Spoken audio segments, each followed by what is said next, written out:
अभी एक दो दिन पहले योगी जी मिले हैं अमित शाह से जाकर के, लेकिन क्या कोई खबर सामने आई उनकी क्या बात हुई, क्या बात नहीं हुई? देखिए वही जो एक प्रोपोगेंडा चल रहा था कि सब कुछ ठीक नहीं है, बीजेपी खेमे में बढ़ चुकी है, एक अमित शाह का गुट है, एक योगी आदित्यनाथ का गुट है। अब कहाँ है वो उनकी बातचीत का जिक्र क्यों नहीं करते हैं कि भाई क्या बातचीत हो रही है, क्या बातचीत नहीं हो रही है? तो ये नैरेटिव का पूरा पूरा खेल है, और जो इस नैरेटिव को सेट करने में कामयाब हो जाएगा वो एक संदेश देगा जनता को कि जो पहले नहीं हुआ वो अब होने वाला है। और राहुल भाई, लगातार आपको पता है 2024 लोकसभा के बाद एक नैरेटिव गढ़ा गया लखनऊ में कि एक जो गुट है वो अमित शाह का गुट है जी। नरेंद्र मोदी अमित शाह को इस विषय पे नहीं टोक रहे हैं, न बोल रहे हैं, और पार्टी को इस लिहाज से छोड़ दिया गया, भाई आप लोग अपना अपना देखो, मैं तो इन चीजों में पढ़ूंगा नहीं।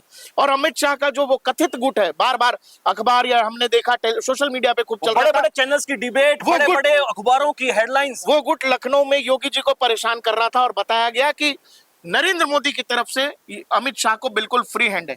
और फिर आपको याद होगा एक बयान लोकसभा चुनावों के दौरान जो अरविंद केजरीवाल ने दिया था, हाँ। कि योगी सरकार में आदित्यनाथ को तुरंत योगी आदित्यनाथ जी हटने और उसके वाले। बाद से उत्तर प्रदेश के नतीजे से आ गए, लोगों ने उस चीज को इससे जोड़कर देखना शुरू कर दिया। फिर लखनऊ में पता लगा कि चीफ मिनिस्टर की बैठक में, कैबिनेट की बैठक में दोनों उप मुख्यमंत्री नहीं पहुंच रहे हैं। ये पूरी कहानी लोगों ने ऐसे जोड़ करके रख दी।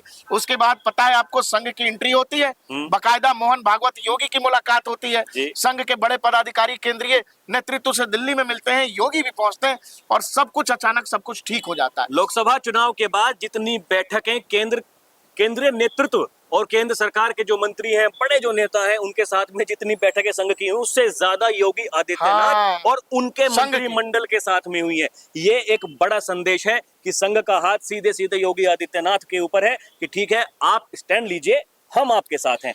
देखिए कुछ भी चुनाव के बाद भले ही एक मुलाकात सीधे गोरखपुर में होती है मोहन भागवत की।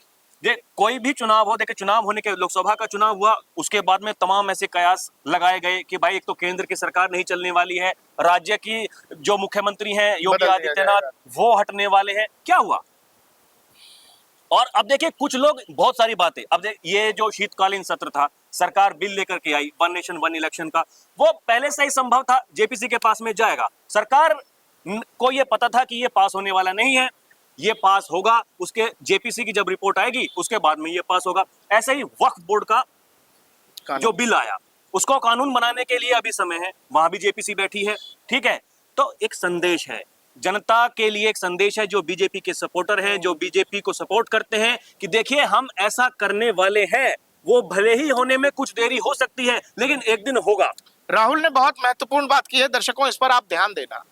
आपने नॉर्थ ब्लॉक के अंदर, गृह मंत्रालय के अंदर, कब किसी मुख्यमंत्री को अमित शाह के बगल में बैठ के एक बड़ी मीटिंग को लेते हुए देखा है? देश में तमाम राज्य हैं, तमाम मुख्यमंत्री, लेकिन वहां से जो गृह मंत्रालय जो है वो इस देश का पावर सेंटर है, देश वहीं से चलता है। और वहां उत्तर प्रदेश के मुख्यमंत्री, देश के गृह मंत्री का एक साथ बैठना, वहां एक बैठक में भाग लेना, ये एक भविष्य के लिए बड़ा संदेश है। और संदेश उन लोगों के लिए भी है जो लोग ये कहते हैं कि अमित शाह और योगी आदित्यनाथ के बीच कोई बड़ा ड्रिफ्ट है, कोई बड़ी लड़ाई है, कोई बड़ी कहानी है जो भविष्य को लेकर रची जा रही है। कोई लड़ाई, कोई कहानी नहीं। वो मुलाकात, वो चेहरे का हाव भाव बता रहा है कि कोई कहानी नहीं है। बीजेपी के अंदर जो हमने वर्षों से देखा है, एक तरीका है, एक सिस्टम बना हुआ है कि जहां ऊपर के लोग, ऊपर बैठे लोग जो तय करते हैं वो जूनियर्स मान लेते हैं। योगी आदित्यनाथ का कद धीरे धीरे इस देश की राजनीति में कल्ट का होता जा रहा है। आपको याद होगा राहुल, जब नरेंद्र मोदी गुजरात में थे तो दिल्ली को आने को लेकर इस देश में बहुत चर्चा होने लगी थी कि नरेंद्र मोदी दिल्ली आएंगे, दिल्ली कब आएंगे, नहीं आएंगे।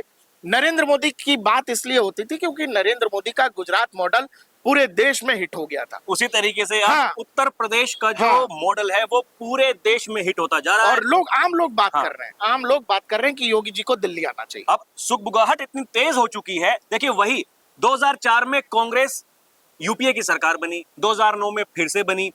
उस समय पूरा का पूरा मामला क्या था? बीजेपी के पास में नेतृत्व था लेकिन वो थोड़ा उम्र दराज हो गया था। लालकृष्ण आडवाणी के चेहरे पर 2009 में चुनाव लड़े, नतीजे क्या आए हम सबने देखे।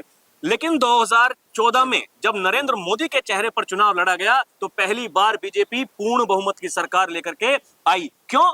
क्योंकि देखिए जनता के सामने जो एक चेहरा पेश होता है और जो लोकप्रियता नेता की बढ़ती है, वो जनता जनार्दन ही है जो अपने नेता को पसंद करती है और उसे कहां तक पहुंचा देती है।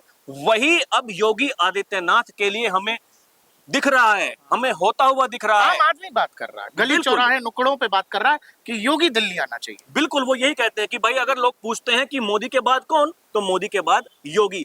अब देखिए दिल्ली में चुनाव होने वाले हैं, हम दिल्ली चुनाव को कवर कर रहे हैं। आप यकीन मानिएगा जब हम लोगों से मुख्यमंत्री चेहरे की बात करते हैं जिस पर कि विपक्ष बार बार कह रहा है, आम आदमी पार्टी ये बार बार कह रही है कि भाई बीजेपी का दूल्हा कौन है, तो लोग ये कहते हैं कि योगी आदित्यनाथ जैसा एक मुख्यमंत्री दिल्ली के लिए अगर हो जाए तो बीजेपी के अलावा यहाँ कोई नहीं आ सकता।